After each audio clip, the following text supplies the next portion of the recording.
नमस्ते मेरे प्यारे किसान भाइयों।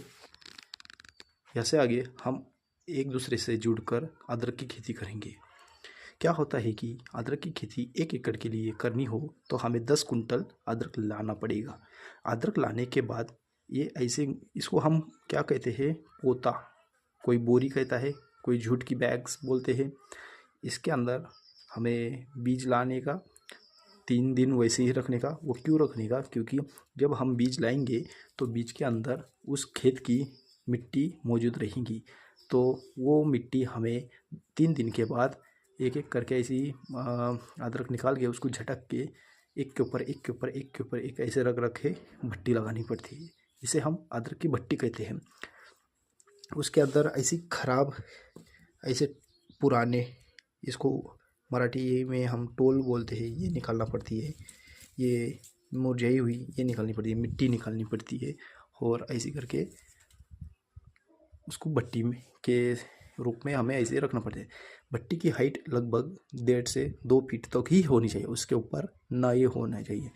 अब बोरी बिछाने के बाद उसके ऊपर हमें हर शाम 5-5 लीटर पानी, बस बोरी गीली रहे इतना ही पानी डालना है। उसके अंदर जाकर पानी बाहर निकलने तक इतना पानी नहीं डालना है, उससे फंगस की बीमारी हमें बीज में ही लग जाएगी।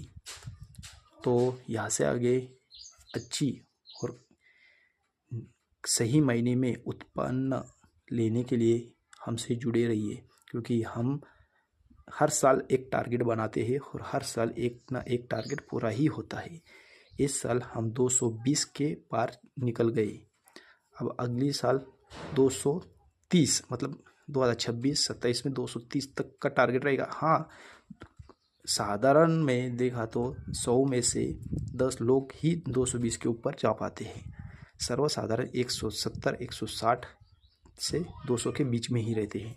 तो हम ये नहीं कहेंगे कि हम हमारे जैसा कोई नहीं निकालेंगे, हम ये कहेंगे कि हम जितने भी जुड़े हैं कि हर किस्म, हर इलाके की मिट्टी अलग अलग होती है, हर इलाके का क्लाइमेट अलग अलग होता है, नमी अलग अलग होती है। बस हमें जो पीछे हमने गलतियाँ की, अब वो गलतियाँ सुधारनी है और हमें खेती से अच्छा उत्पन्न लेके पैसे बनाना सीखना है। अगर आपको मेरी ये बात अच्छी लगी होगी, जो सही में आपके लिए फ़ायदेशीर होगा, तो शेयर करना, कमेंट करना, लाइक भी करना और जुड़े रहना।